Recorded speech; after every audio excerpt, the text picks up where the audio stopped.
The Final Furlong podcast is proudly brought to you by Jeff Banks Bet. Get up to £500 refunded as real money for new Jeff Banks online accounts after your first month of betting. Use promo code FFP500 at jeffbanks.bet and buy BetterHelp. If you're thinking of starting therapy, give BetterHelp a try. It's entirely online, designed to be convenient, flexible, and suited to your schedule. Our listeners get 10% off your first month. So give online therapy a try at betterhelp.com/FURLONG.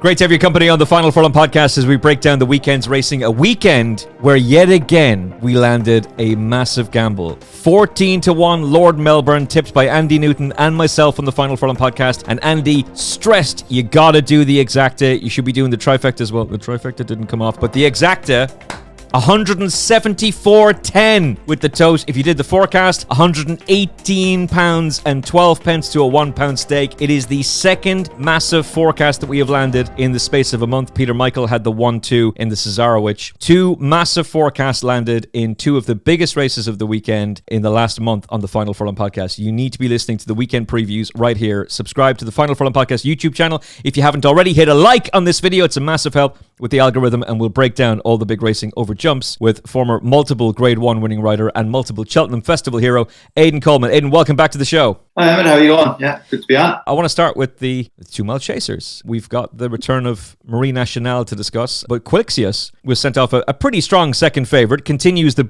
great winning run for the Henry de Bromhead team. Dara O'Keefe really shining in Rachel Blackmore's absence. We obviously want to see Rachel back sooner rather than later, but Dara has taken full advantage of the opportunities that are being given to him, and he's just a mustard rider. Envoy Len last week, now Quilixios. What did you make of the race? Yeah, look, I suppose the story is always going to be Marine Nationale, and look, not ideal, for looking at what he did in the Supreme Novice. You're kind of expecting him to go on and potentially be a superstar, but didn't really work out last year for him. I know he won impressively first time up and then didn't perform in the Irish Arkle. But at the same time, I thought people were a little bit harsh on him. He hadn't ran since, he said, the DRF.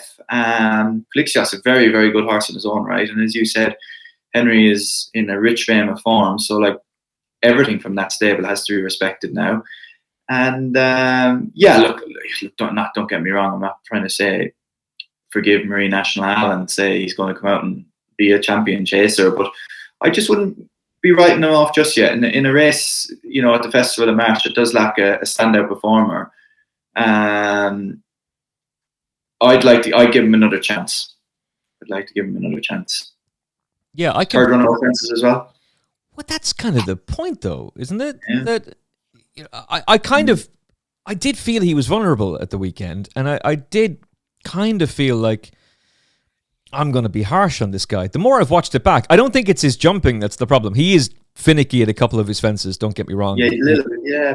It's his experience maybe as well, isn't it? And that's what I thought. And now, Ruby Walsh was saying on Racing TV that he looked fit in the parade ring, and I guess that's another negative then, that if he has gone in fit and he's beaten by a trainer who's had... We have to take that at face value. We don't know when he came back into training. He could have come back into training in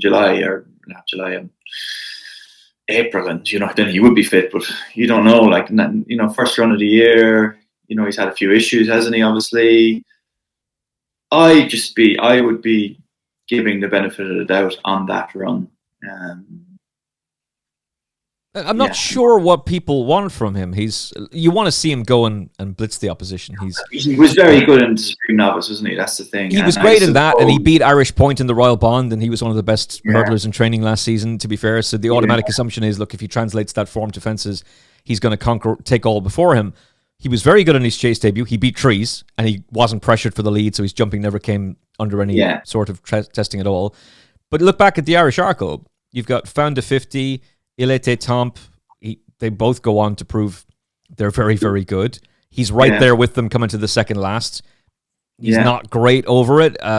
Barry Connell was trying to say that the ground wasn't ideal for him. I don't really buy that, because the ground was worse at the Leopardstown Christmas meeting. But let's say second start over fences, ground wasn't ideal for him.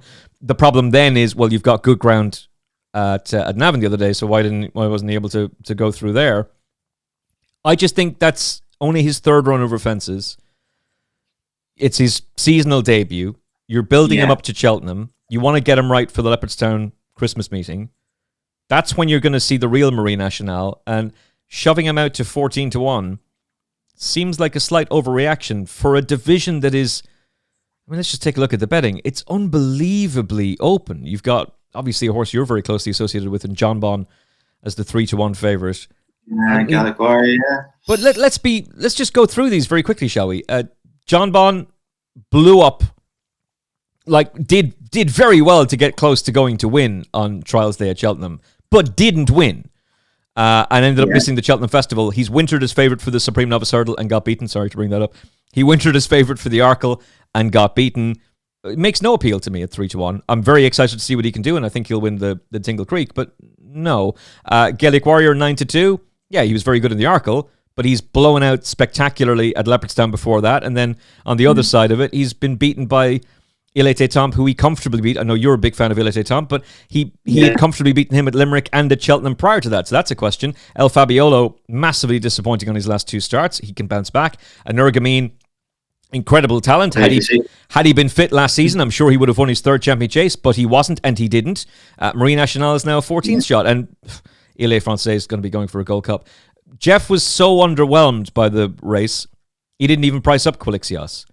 But Quilixios is staying in the 2-mile division, and we're going to see him at least in a Grade 1 next year. So he should be in there somewhere at some stage, shouldn't he? I would absolutely think he should be. But isn't it, the point is, isn't it just a little bit too quickly to be going, Marine Nationale, not that good? Like, I wouldn't lay him at 14s. I'm not saying it was great and there's loads of positives from yesterday. I'm just thinking there's not as many negatives as people are making out. You know, you have to give him the benefit of the doubt. I'm not saying go back him next time then either at the same time, but you also I wouldn't if he goes off a niche way price at Leopardstown, I definitely would be have a bit of interest, yeah. Any concern about his jumping technique? He's a little bit. I think it will get better. You know, you'd like to see him a little bit more fluent. He's actually a very good jumper, but he's just a little bit cautious sometimes, isn't he? But he got no chance yesterday. Like Quilixios was ridden pretty aggressive forward, wasn't he? And got no. You know, he wasn't allowed to warm into the race like you would if it was a novice chase or whatever. You know, like Darrow went out with a plan, and that's kind of how it came off. Henry was saying afterwards that stepping him up in trip last season looks ridiculous now, but I can see why they did it. He's a Triumph Hurdle winner. He'd missed a season. A lot of 2-milers step up and trip though. Yeah, exactly. And a Triumph Hurdle winner, the assumption is going to be, well, they're going to have lots of stamina. We've just heard Rubaud's going to be going for a Stairs Hurdle, for example, or at least might be. We'll talk more about that in a little bit. But he does have a lot of speed, and I think looking back at Cheltenham last season, he was obviously very disappointing in the Arkle and then disappointing at Aintree. But with the benefit of hindsight, maybe he was just a horse who was coming to himself. And in an open 2-mile division, I don't think you could be very quickly dismissing a Henry de Bromhead 2-mile chaser, particularly seeing as he's won, since 2019, he's won 2 runnings of that 2-mile Grade 1 chase at the Leopardstown Christmas meeting, which might very well be where we see Quilixios next. Yeah, look, there's fair play to Quilixios, and he's, as I say, he's a former very, very good horse. So I just wouldn't have been as negative as people were making out on Marine Nationale would be the note I'd take from that race. Yeah, I agree. I think we might end up getting a pretty tasty price about Marine Nationale, and I would keep the faith with him. I'd be reluctant to... I just get the feeling Barry Connell is going to be in the parade ring at Leopardstown, like doing his Oliver Brady impression. Like, I told you all, the great horse is back. Possibly. Yeah, I wouldn't be at all surprised if he bounces back fairly quickly. And is Quilixios a horse that we should... I mean, we're obviously going to be keeping in mind, but do you think he has the potential to actually make the grade? I mean, it is entirely possible that he's in bench make the grade this year. Looking at what we've just seen there, you know, like they all have question marks, haven't they? They all have big question marks, and so as to see whether he's really up to that level. But the others aren't consistent, or they're older, or prone to a mistake, or whatever. Like, it's hard to oppose him, and especially Henry's come Cheltenham. He always produces at Cheltenham, doesn't he? Yeah. He kind of hits a lull mid-season there somewhere. Hopefully he doesn't this year, but it can happen with Henry. But like, he always produces the goods at the festival, doesn't he? There is a bookmaker, I think there are two, who are currently going 50-1 Quilixios for the Champion Chase. Great each way bet. He's going to run it, isn't he? 100%. He's guaranteed runner unless something goes wrong. There's nothing running in that. There's no way they're going up and trip with him unless he gets absolutely destroyed on his next couple of starts. No, I still think he'd go for the Champion Chase, even if he's going to go to Cheltenham. That's a crazy price. The assumption seems to be from the odds compilers that, he was just fitter. Well, what if he wasn't? Yeah. He said he's his former Triumph Hurdle winner, isn't he? He's a good horse, and you cannot discount Henry de Bromhead at the festival. I think 50s is massive about him. I would very much keep him in mind as the season goes forward, obviously, but there's going to be better ones come out, don't get me wrong. I'm not saying he's the thing, but I'm just saying with the Champion Chase and from what we've just seen in the graphic you put up there, who is going to win the race? Yeah. I'm not even sure, are there that many better than him? Like, John Bond's real good, but you're brave. You're very brave if you're backing John Bond at 3-1 for a Champion Chase. Yeah, massive. There's no value in that. For a horse that, like as I say, I don't think Cheltenham is his track, really. How do you expect John Bond to get on this season? I think he'll win his couple of races going to Cheltenham. I think he'll hopefully he runs next Friday down the shore. Hopefully he'll win that. Looks a penalty kick for something like him again, as usual, like it was last year. People got carried away when he won that race last year. They were like, "Oh, geez, great to see him back." And I was looking, what did he beat? Like, he literally beat horses that wanted firm ground in New Bernegra, Edward de Guy, Edward Stone, who was in the wilderness then. That was it. He went to Tingle Creek, as you said. Well, you did see Henry saying about Quilixios coming for Tingle Creek, potentially. He did mention that, didn't he? Yeah, which it's possible that Captain Guinness will go for the race that he usually goes for at the Leopardstown Christmas meeting in Quilixios. Tingle Creek. Yeah, the Champion Chase winner. Yeah. How in the name of God that he would this race? This year could be the same. I mean, he's 5-2 on with Jeff Banks bet John Bond for the Schlur. Yeah. That's going to look... We're covering that race live on TalkSport 2 on Friday. That's going to look, I think, pretty good value, unless there's a Jeriko De L'Isle style drift before the off. But more on that. More on that to come. It's a very open division. I would not be in the least bit surprised if Quilixios and Marine Nationale finish first and second in the Champion Chase. You can play this back in a couple of weeks when they both get lapped, and I'll have to go wah wah wah and go oops. But they could still come March. You don't know, but I think that the overriding feeling yesterday was an overreaction negative to Marine Nationale. Yeah, I agree, and they still haven't decided what they're doing with Gaelic Warrior. Yeah. Or Ballyburn or anything. Yeah. I did see Andrew Halligan making the point that Ballyburn's been entered for the Moigiana, which might be an indication, but I still think you're absolutely mad if you're going to run him over hurdles this season, considering you really think he can be a Gold Cup horse. It's like, no, he'll surely get Constitution Hill does in the Fighting Fifth, don't they? Yeah, I think so. Yeah. If he goes and wins suddenly, chasing for Ballyburn. 100%.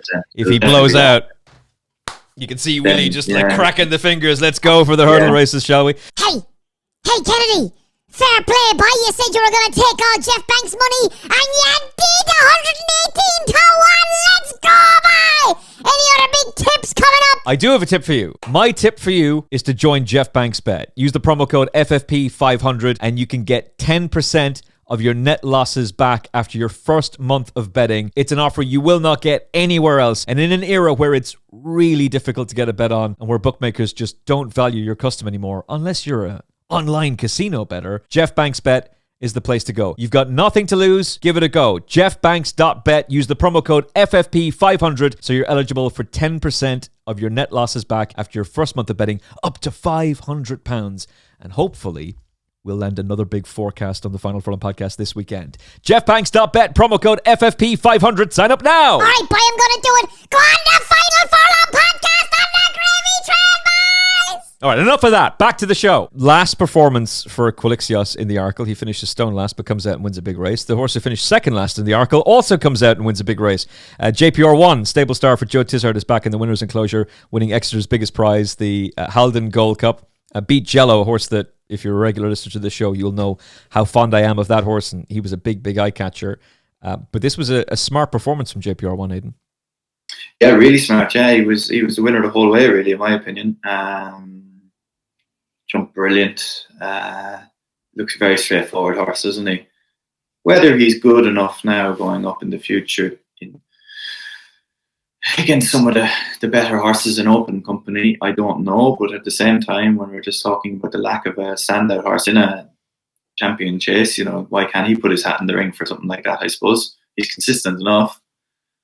He's proven this year he's come back in good form. No, you'd like to see a bit more than what you saw on nothing to do with the horse. He won the race really nicely and all that, but you'd like to see probably another performance of that standard next time, and then you could really put him in there in your markets for the spring festivals. But Tizards know how to win those races, and probably haven't been winning many in the last couple of years, but they were a standing dish at most festivals for a long time up until that, weren't they? So, if they get the horse, they'll do the job. And the man on top, Brendan Powell, I'm a huge fan of him. I think he's one of the best jockeys riding in England. I think he's absolutely brilliant. Well said. He's brilliant class. rider. Oh, he's so good. Watch him over a jump. I don't think there's many better. And that's in any era, not just this one. And yeah, no, it was. I think it was a good, solid performance. I think the Venetia horse was interesting. Kind of probably flat out the whole way. And ran a really nice race and probably worth following. Coming, and Venetia hits our purple patch in the next couple of months. He's definitely going to win a big prize, isn't he, Djelo? Oh, absolutely. There's no question about that. And I was gutted they didn't run him in the Arkle. I had him at massive prices for that race, and I'm not telling you he'd have won, but I'm sure he'd have placed, particularly with the way that race ended up panning out. They went for the 2.5. It didn't quite work out. They had him in the Paddy Power Gold Cup. He's obviously not going to go for that. It might be that he goes for the December version of that race, but I'm pretty certain there's a really nice prize to be won with him. And a mark of 147 probably won't win a good prize. Yeah, a mark of 147 won't anchor him. And look, he's been beaten by a horse who goes very well fresh. The concern I would have is that it's his first run after a wind up and he had a tongue tie.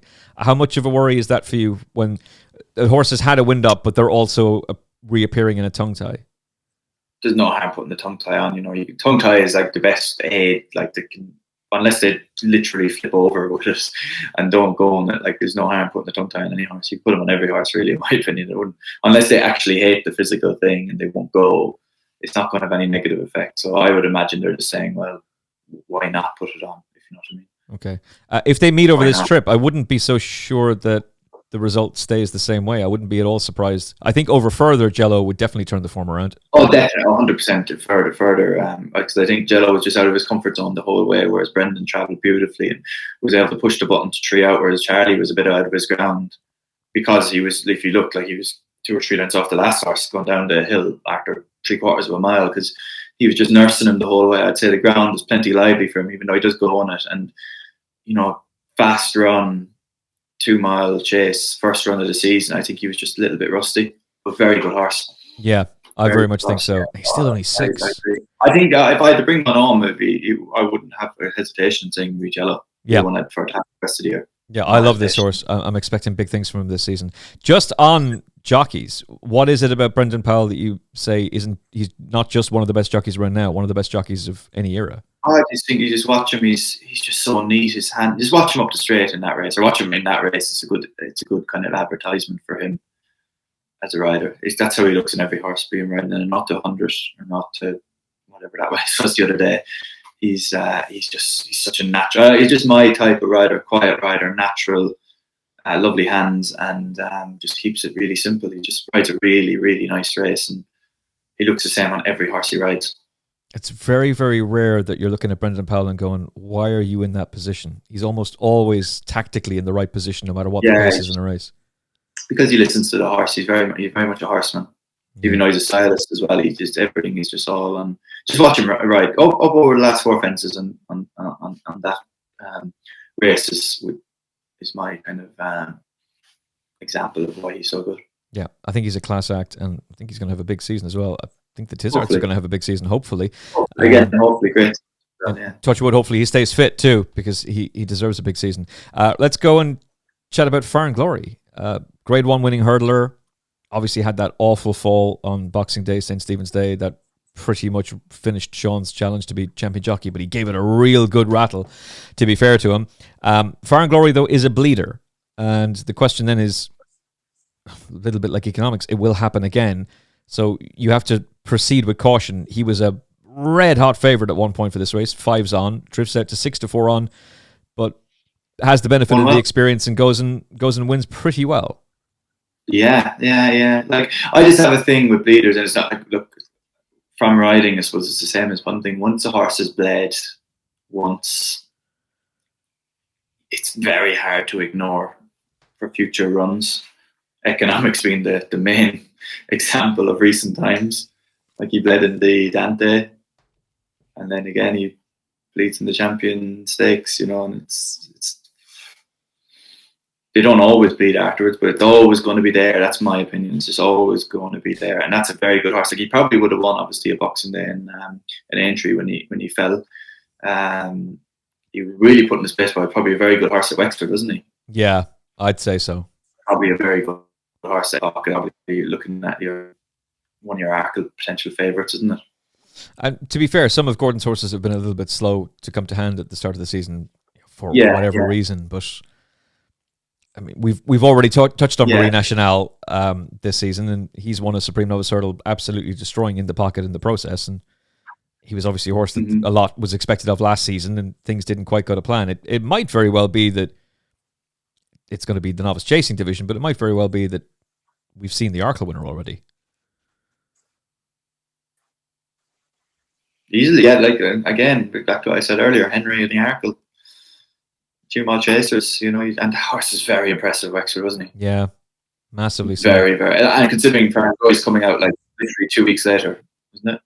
And doing it and being very impressive in a nice race. Yeah. Is it just though a case of, if you're going to back Farren Glory, you really need to be sure you're getting a pretty decent price about him, and if you take him on and he beats you, but he's just a horse you have to proceed with caution because of what's happened. Yeah. Like, I think he'd probably go for a Drimore, won't he? I would think so. Yeah, I think that, like, this time of year. He's confirmed it, actually. Yeah, this time of year, that's probably his race. After the Drimore, I don't know. Yeah. I don't know. It's just very hard to say, like, back a horse who's bled in the past. And I know everyone he might never do it again. Of course, they might not. And the chances are, if he runs 10 times, he won't do it nine times. But it's just always there in my head, that nagging little doubt. Economics is an example. He ran 3 times after the Dante. Yeah, Deauville Irish Champion Stakes and Ascot. But him on Dante Day, I mean, it was George Orwell stuff. You could see the blood coming from his nostrils. You could see the team looking after the horse. And yet it was the party told you to ignore the evidence of your eyes and ears. It was their final and most essential command. You didn't see him bleeding. He wasn't bleeding at all. He was fine. It was really annoying, because I remember watching it and I was thinking, it's live on national TV, and no one picked up, like, the massive elephant in the room. Oh, somebody did. Was it John Hines on X? He had it. No, but it wasn't reported to you, basically. Obviously, nobody on ITV picked it up. Well, they did. They said, he must have banged his... They made the excuse beforehand. He must have banged his head on the stalls. Yeah, straight away, yeah. Why are you inventing excuses when you don't know what the official line is? Just it doesn't matter, it's not as if you run and, it's not like a investigation media. Like, the horse literally was walking towards the camera live on TV. With blood coming down his face. It's like, yeah. They go find, stable yard or look at a bets report or anything like that. It was just there on TV. But look, it is what it is. It's a mess, is what it is. Anyway, Farren Glory, proceed with caution. Exactly. Look, he's obviously a very good horse, but like you said, he's been beaten this year as well, hasn't he? So, speaking more is probably nearly his Gold Cup of the season. Yeah, I would think so. And obviously, he won at Fairyhouse last year, and we're looking forward to Fairyhouse again this year. Speaking of proceed with caution, Jeriko Du Reponet, point-to-point winner. Irish point-to-point winner. He might be French bred, but he came from the point-to-point circuit, and that was strange. So he's 10 minutes late to the race. He skies a fence. I don't think I've ever seen a horse sky a fence that was in a race, not show jumping, and ends up being pulled up. What do you make of the fact that he's 5s on beforehand, 2s on minutes before the race, or at least the 10 minutes he's supposed to be down at the start? There's no sign of him. Drifts out to 4 to 5, goes off 11 to 8 on, pulled up. Yeah, where'd you start? I was really poor. I remember I was out, so I was trying to watch it on my phone. I switch on it whatever time the race was on. Literally thinking I'm going to jump off, and I see him walking around at the start, and I was like, right, he's not there. And then I was actually out, so I couldn't really be looking at my phone for 15 minutes. And I was looking, and then nobody knew where he was and all that. I just thought that was so strange that in Sandown, the configuration of where everything would be, it wouldn't have been that far from one where just pre-parading is it, or even if you went back to the stable. Anthony and Steve would literally be right beside the steward's room. And I'm not having a go at them, by the way. They're doing a very difficult job. But somebody from Sandown could very easily pop their head out and go, by the way, boys, he's still in the box. Or just tell them, because obviously they're not to know. They thought they didn't know where he was, so they could have thought he was going to be there any second. If they knew they're going to have to be talking about for about 15 minutes about a race, they probably would have done something. It's not their fault at all. It's it should have been relayed to them. Literally looked out, just gone back to the stable yard to be resaddled or wherever they resaddled him, and that's it. Then it's fine. There's no problem then, is it? Because things like that do happen. Yeah. It do happen. It's not often, but there's nothing very sinister in a horse being difficult to saddle up on its first run and having to kind of be brought to the stable yard.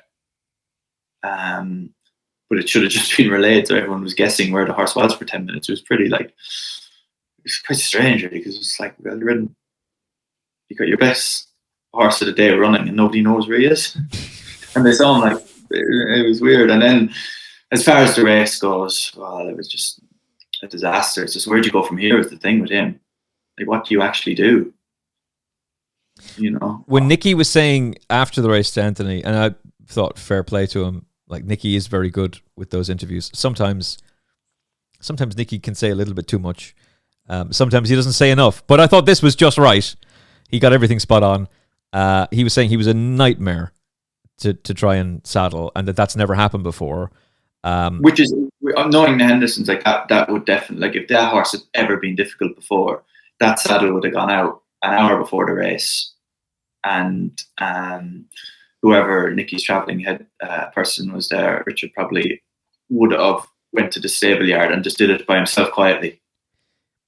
And it was, really easy, easy to, giving saddles to multiple trainers, horses that, not even difficult to saddle, but just a little bit precocious, and they don't want to do it in the pre-parade ring where it's a bit more open and horses walking past. They want to go to the stable yard where they've kind of settled in, quieter box, out with the tannoys and out with the crowd, and do it. And that's exactly what would have happened if they had any even inkling that horse would have been difficult to saddle yesterday. So that was definitely took them by surprise. Yeah, I don't doubt that for a second. Nicky had said in his Racing Post stable tour he expects this horse to be top class. He was saying to Anthony on Racing TV afterwards that this was just a nice little gallop round and then come back for the Henry VII Novices Chase and probably win that too. And now they have no idea where they're going with him now. So I think from the perspective of the market drift, I understand why there are conspiracy theories, and I love a good conspiracy. I'm not going to say, conspiracy. I love a good conspiracy theory. Some of them have a lot of credibility. Some of them clearly make sense. Some of them are wild. It makes sense to me that if you're at Sandown and you see this horse being a complete nightmare in the paddock and you're looking at him being a 5-1 on shot, you're going to start hitting the lay button. That doesn't mean that you're in any way associated with that horse. It just means you're going to be like, I can back against this fella. Here's an opportunity to make money. And the longer it takes for him to get down to the start, the more worried you would be about him as a short price favorite, the more opposition there's going to be to him. But it just, when all of those things come together and he jumps as poorly as he did, certainly when he skies the fence, he did, it doesn't look good.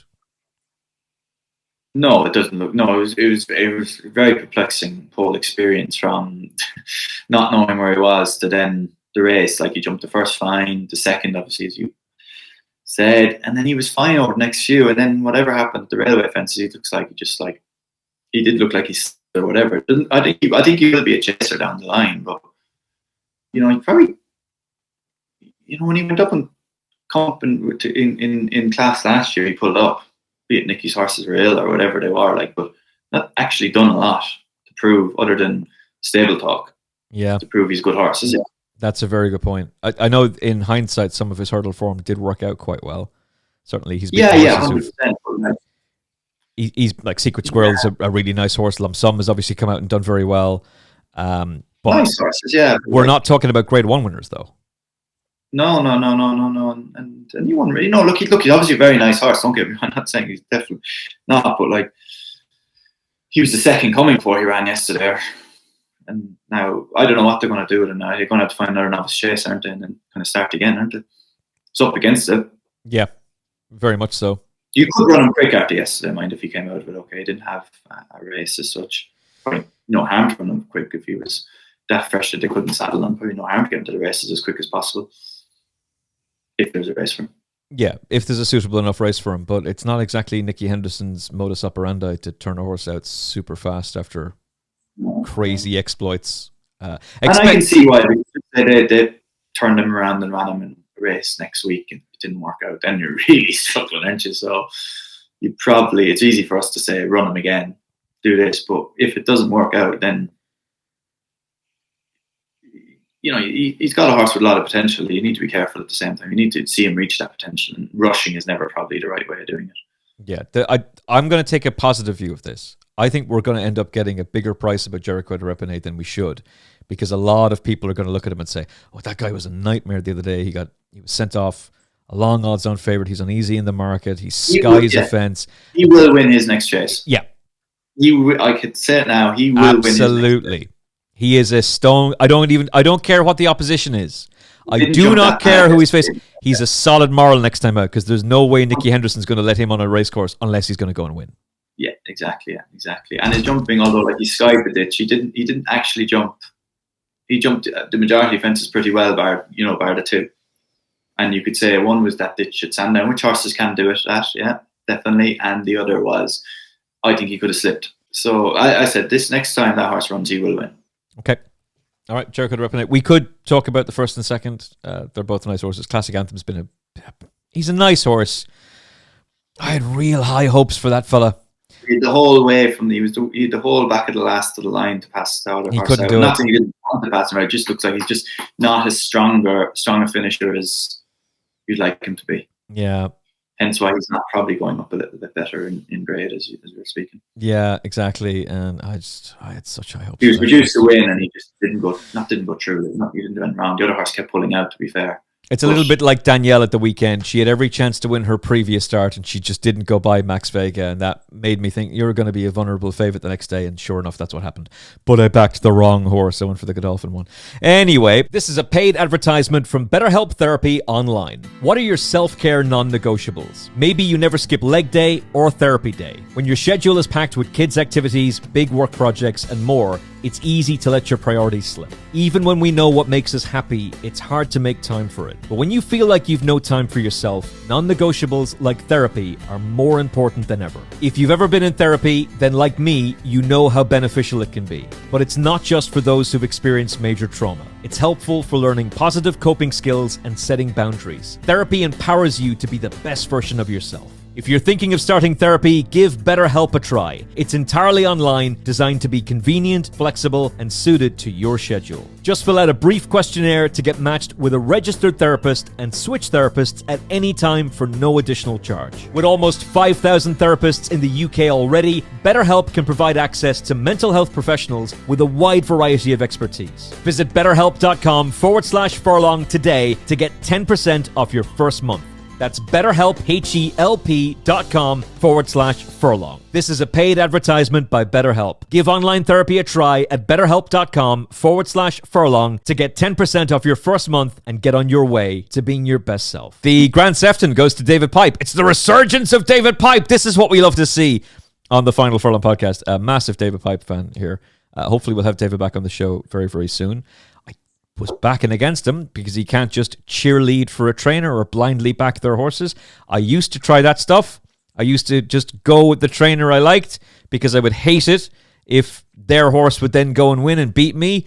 And you realize that's not fair on you, and it's not the way to be behaving either. But well done to David. I had gone for the race dart who was beaten 43 lengths. Anyway, we got the forecast up. What do you want from us? We got 120 to 1 forecast. Don't be having to go this too much. King Turgeon, only a 6-year-old. He was tipped by Peter Michael on this podcast, by the way. He was very, very bullish that he would go and win, and he was strong in the market and strong in the race, Aidan. Yeah, no, and it was a great jumping performance, but it's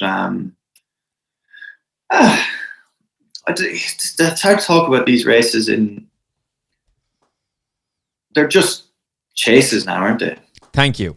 They've killed it. They're not like they were before, where like, you know, you might, you know, you'd have, there's no different to running that over 2.5 in the mile mate course. Obviously, it's a slightly different course, obviously, but it's flash competitive 2 mile 5 race, if you know what I mean. It's just not. The national fences aren't the national fences anymore. They're just chases for work if you could over the fences. And that's the way they are. And it's very hard to have a conversation about it because, you know, people say, "Oh, what do you want?" Then you're thinking, well, not that what you want. You don't want anything. You know, you don't want any balls or anything like that. Of course you don't. And I did it for long enough to have an opinion. Like, but the changes have worked so well that the allure, swashbuckling or whatever way you'd want to say it, of the national fences when they're on, is just not there anymore. And that's just probably the way the times are going, and that's just it. And you can't, and that's fair enough. You know, that's the way it is. Then, you know, you can't. There's no alternative, really, is there? Well, I feel very bad for the racehorses that are really good jumpers, have a bit of class, but they're slow. They're slow. Yeah. They're boats, and these were the races that would give them the opportunity to go and shine and go and win. Because they had the jumping technique to go and win them. They had the ability to be able to go. That's gone now. If you're a racehorse like that, unless they start introducing 5 mile chases, forget about it. It's over for them. I feel really sorry. That's the breed in general, though, isn't it? Yeah, it kind of is. But there are horses like that would have shone in these races, and that's over for them. That's disappointing. I would say that nobody wants to see a fatality on a racecourse, and we'll talk more about that in a second. Nobody wants to see that. But if every time a racehorse dies, you make another change, there's going to be no jumps racing.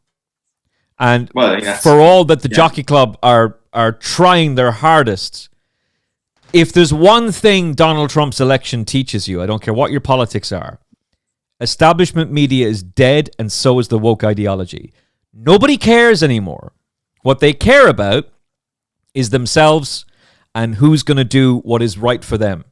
And instead of being worried about the fact that, oh my goodness, there's 180 people here and they're protesting the Grand National, there are tens of thousands of people at Aintree on the Thursday, tens of thousands on the Friday, sold out on the Saturday for the Grand National. And according to ITV, there's 6.1 million people watching. Now, there's only 5,300 set-top boxes in the United Kingdom that can accurately tell you how many people are watching a television program. But let's just go with that because they want you to believe it's 6.1 million people are tuning in. So, okay, fair enough. But Jeff Banks can tell you how many people bet on the race. William Woodhams can tell you how many people bet on the race. The racing app can tell you how many people are tuning in to watch it. Racing TV can tell you how many people are watching it on their app. They can't tell you on Sky, but they can tell you that. There is millions of people love the Grand National. Stop placating the people who hate this sport and want it destroyed and will never be pandered to. It doesn't matter what you give them. They want the sport gone. Yeah. And embrace what the sport is, and you will never eliminate risk. And if there was no such thing, if you were eliminating risk, nobody would board an airplane. You can't do it. Yeah. Well, I think it's across the board with the sport. You look at the whip rule and all that kind of stuff. It's all to the same people, you know. And their ultimate agenda is to end racing, isn't it? So, like, if we keep bowing down every little, it's getting them closer to their goal and are further away from having a good competitive sport. Abby McGregor made the point on the Final Furlong podcast. It's the ratchet effect. The more, once you crank the ratchet, you cannot crank it back. And it's always going for, and it's the entire process is you give an inch to them, they take a mile. And they keep taking that's what they want. But they're not hiding their agenda. Their agenda is probably end Trump racing. So like, why do we keep listening to them? It's insane. And again, nobody wants to see a fatality on a racecourse. Nobody wants that. No. But jockeys get hurt, horses get hurt, all that. We don't. No, not saying that at all. It's just those races have changed now over time, haven't they? Yeah, but that was. Let's be honest about it. That was one of the things. If you were to ask people, maybe you have to put a Jameson in them to other whiskies are available to really get the honest answer out of them. But if you ask the average member of the public, what is it about the Grand National that you really love? I think some of them would say the chaos. Yeah. Sheer adrenaline rush of the chaos. Yeah. Jockeys are putting their lives on the line. Literally. Johnny, you were destroyed in a Grand National one year. Johnny Burke walked away with a smashed up shoulder. And that was the good scenario for him. Because it could have gone a horrible, horrible way. I think we need to be very, very...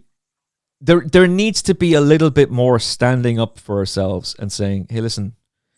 But we've been saying that for years, so. Yeah, but if people are going to step into a boxing ring knowing they could die, and there's millions of people tuning in to watch it, then if you're going to watch the NFL, where they're literally getting CTE and losing their minds in later life, who knows what heading a soccer ball is doing to you? Soccer ball, Jesus Christ. Football is doing to you. There's lots of data that says that's like you cannot eliminate risk from life. 6 people on average die on British roads every single day. No one's banning car travel because that would be insane. So there needs to be a little bit more common sense and actually properly fighting for this sport because otherwise we won't have one to continue. Yeah. Rubaud. I thought he was good performance. That's his race, isn't it? Thought he was a good thing. Peter Michael was very, very adamant that Brentford Hope would win. Andy sided with me. For a second, he made me worried. Aspire Tower ends up being pretty disappointing, just the way things are, I think, with that horse. But it's chasing next for Rubaud, and that's what I was saying on the show. Paul Nicholls' assistant trainer was asked for his horse to follow for the season. He said this fella as a novice chaser, and he's a nice prospect. Winning a graded race over hurdles. Perfect, isn't it? No, good performance. Brentford Hope, like he's a bridesmaid kind of nearly at this stage, isn't he? At that, he's kind of between two levels. He's obviously a very, very good horse, but it's just he's quite high in the handicap now, and he's going to have to run in these probably conditions races, graded races, and probably unfortunately for him, he's going to be a victim of his own success, and he might struggle to win a lot of races. He'll win something, and he'll pick up prize money, but Rubaud should be beating him. Don't get me wrong, he should be beating him. And he could be a nice novice chaser going forward. I think he's a lovely prospect for chasing. Yeah, great. He jumped so well the other day. He was absolute. I think whatever happened to Aspire Tower, probably wasn't ultimately. He didn't jump that bad, but your man took lengths out of him at every hurdle. Bar one down the back where they were level probably.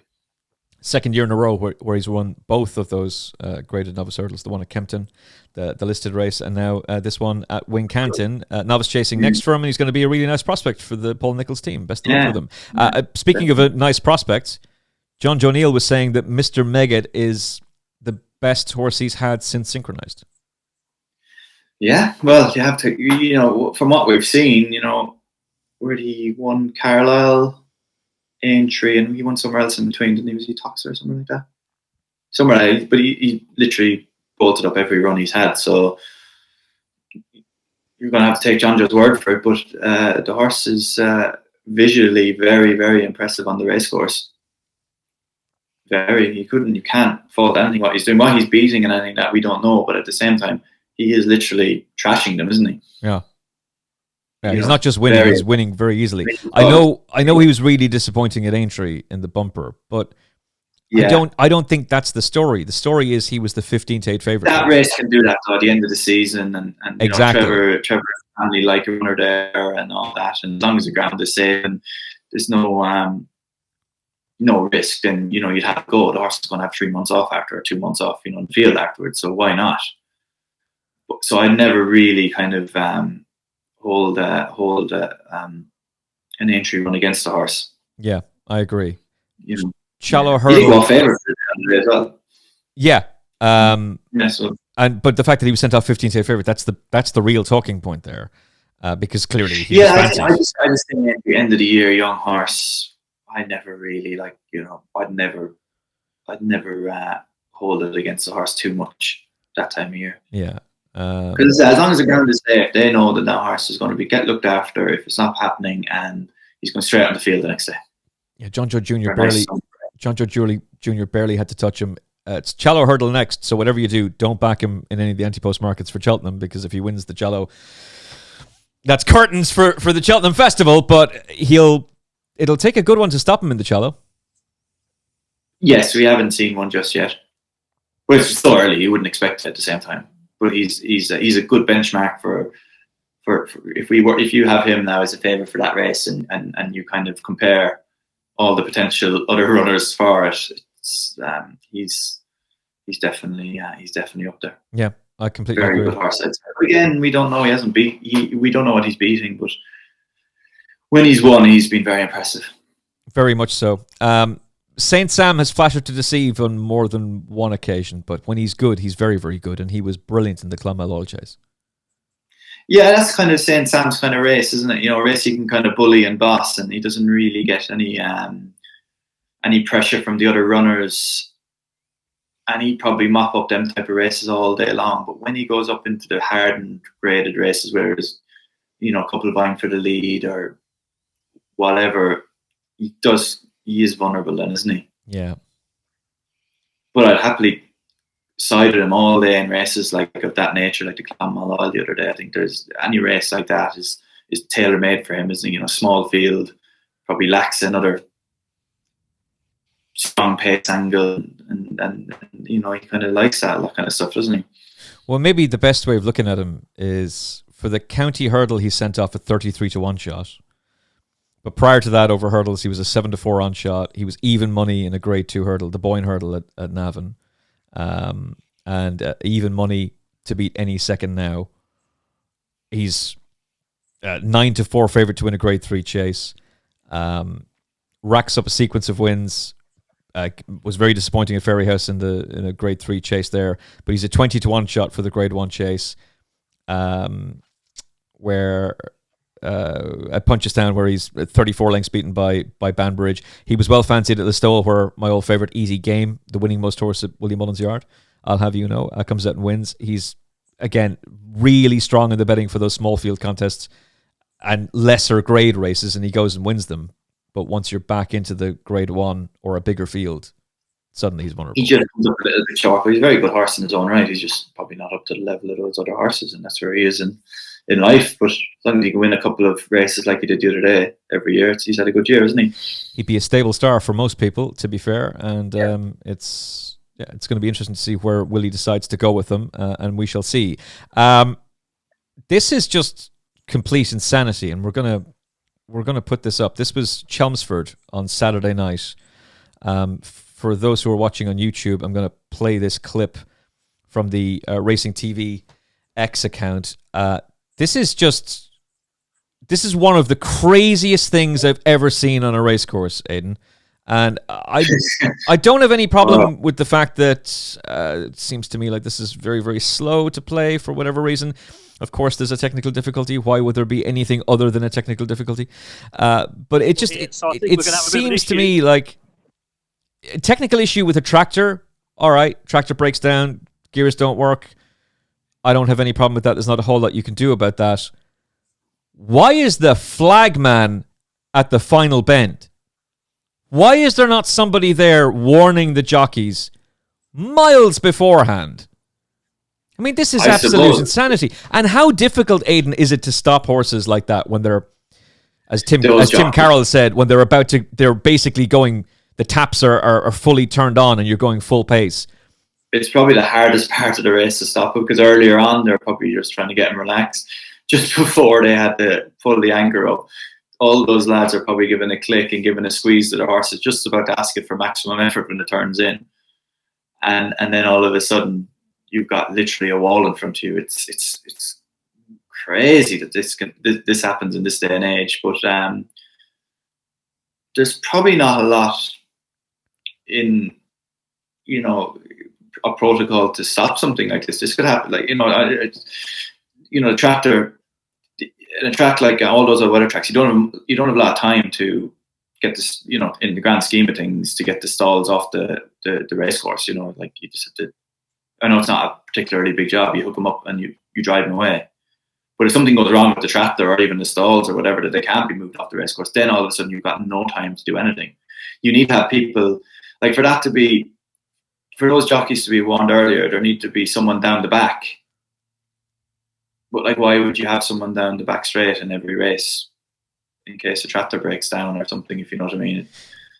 There needs to be something else other than just a human, you know, a man or a lady with a flag somewhere, basically. But isn't there a vehicle that is tracking the jockeys? It's like they're obviously being tracked by an ambulance, but you'll often see a vehicle. Not sure where it is in Chelmsford, to be honest. But you're not really going to listen to that if you're riding, unless it's unless it's a new thing that you're told. I'd imagine that look, you can see it's on the very outside there. You know, even if it got upside, it's still a long way from if you have a car on this road here, it's a very long way from the jockeys to be looking at when they're trying to ride a race. True, but you have to be able to get, like, I have heard people saying things like, oh, we should have like 3 people on the race course. You're right. This is the first time this has ever happened. So every day you have the 3 people on the race course for every race. There's just no personnel for that. That's not going to happen, and you're not going to be able to do that. No. But in France, they have a tannoy, don't they, or a siren, don't they? Yes, they do. They do. I think it has to be something like that. Which seems like a pretty simple thing to be able to implement in a race of this. Now, there is the worry that if you implement something like that, somebody can have a very similar sounding tannoy at a race course and just make races sound like they're being cancelled if the race isn't going in someone's way. Or if your horse if Jericho De Reponet is pulled up, so they get the race void, something along those lines, right?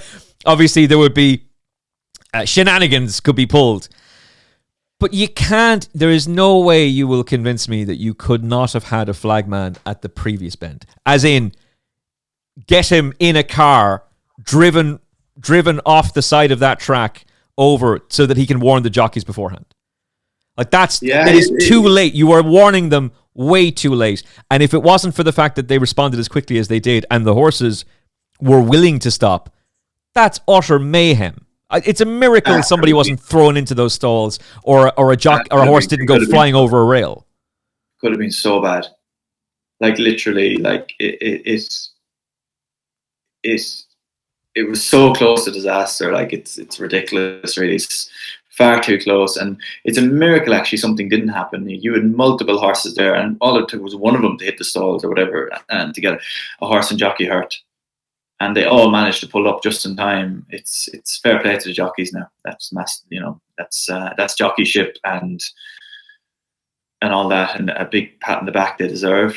When you have to do anything wrong, like try too hard or whatever, they get penalised. Whereas this, oh yeah, well, you stopped the horse, well done, and that's it. Madness, absolute madness. Well done to the jockeys for stopping. Well done to the horses for stopping as well. Yeah. There is an irony to the fact that those stalls are sponsored by Betfair when there's an almost absolute catastrophe on a race course. But I'll just leave it at that, and you can infer from yourself.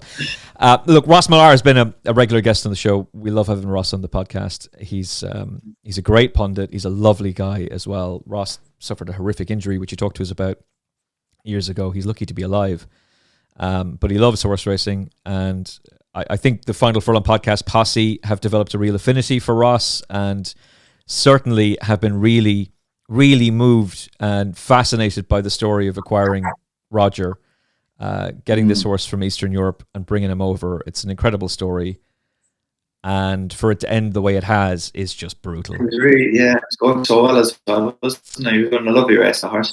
Terrible. It's sometimes there's no words in this game.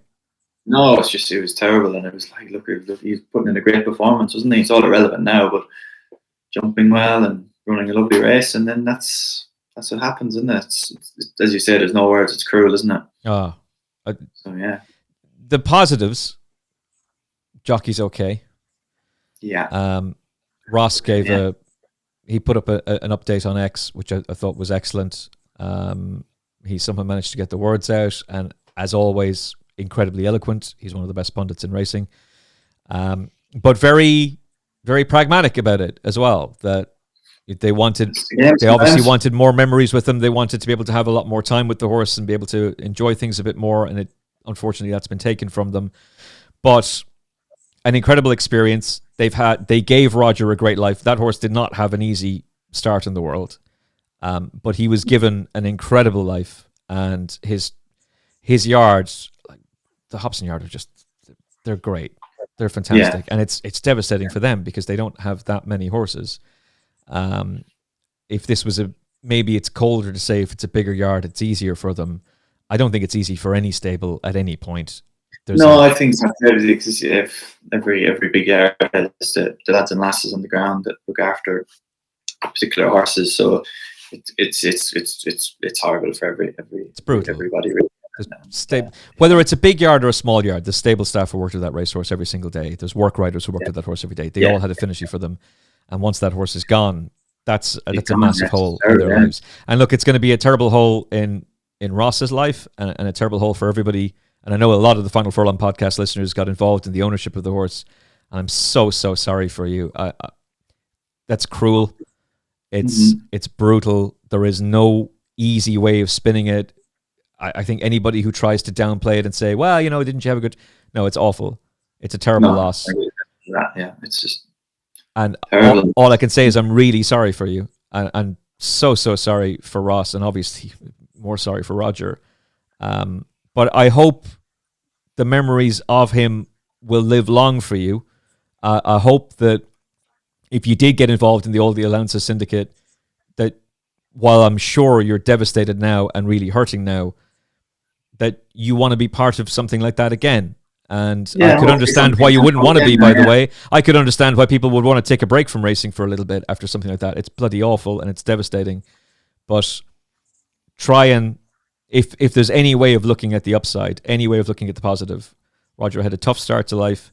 He was given an incredible time of things, an incredible care from Ross, the entire team, the team in Eastern Europe who looked after him, that Ross had there, and obviously his trainer. And he didn't suffer in the end, if there's any solace to be had from that. And he went out doing what he loved, and he absolutely loved being a racehorse, and loved all of the care and attention he was given. And we need to remember that these horses are bred to race. They're bred to do what we want to see them do. I have cried losing racehorses in the past. It's bloody awful. It's obviously something you've been involved with for a whole lot longer, and in a way more intimate way than we have been. You've been on racehorses who have died, and it's a devastating thing, Aidan. But I thought Ross's speech on X was beautiful, and all we can say is that we're thinking of you. We're thinking of Ross. We're thinking of the entire team connected with him, and anybody who was involved in his ownership. We're thinking of you as well, and I hope you're doing okay. That was awful. That's it. Okay, who is the one horse from the weekend that you're very keen to follow next time out? You put me on the spot here now. Who'd have thought I'd ask such a question? And I don't have anything for you. I think it's... I thought the horse in the first race at Sandown yesterday did very well to win. Ollie Murphy's horse, Active Authority. Yes. Good to be hampered at that stage of a race and then to win like he did, that takes a bit of doing. Sandown, I know it's not a traditional ground at the moment, it's far from it, but it's a hard track, it's a stiff track, and to get hampered for quite a long time at that stage of a race, and then to come out and win, fine, winning, best horse in the race, but to come out and win like 10 lengths afterwards was pretty impressive. Handicapper's going to have his say, don't get me wrong, but at the same time, that takes a bit of doing on a track like Sandown. I think it was Active Authority, wasn't it? Can you tell from my face that he was the first leg of a Lucky 63? And I was going, oh no. And then in the end, he ends up winning easily. Never know. Yeah, I like that horse a lot. I think the most obvious one is that the bookmakers have made a huge mistake with Quilixios. Yeah, I think that's probably, I think back to what we talked about at the start of the show, Quilixios and Marine Nationale. Maybe take it a bit more face value, is in that they're still running and they're not injured and they've been out and they're proving their health, which is a lot to be said for this time of year when horses kind of fall by the wayside and don't turn up and don't come out again. I think they've made a huge mistake. But hey, I've been wrong before. I'll be wrong again. That's it. Aidan Coleman, thank you so much for joining us on the Final Furlong podcast. Looking forward to talking to you again. Thank you for listening and watching this episode of the Final Furlong podcast. If you haven't hit the like button yet, do so now, please. Hit that like button. It's a massive help with the algorithm. And if you did get on the 118, 120 to 1 exacta, let us know in the comments below if you got the gravy from last week's show. We're back with another weekend preview on Thursday from Aidan and me, Emmet Kennedy. Look after yourself and each other. We'll talk to you soon. God bless. The Final Furlong podcast is proudly brought to you by Jeff Banks Bet. Get up to £500 refunded as real money for new Jeff Banks online accounts after your first month of betting. Use promo code FFP500 at jeffbanks.bet and buy BetterHelp. If you're thinking of starting therapy, give BetterHelp a try. It's entirely online, designed to be convenient, flexible, and suited to your schedule. Our listeners get 10% off your first month. So give online therapy a try at betterhelp.com/FURLONG.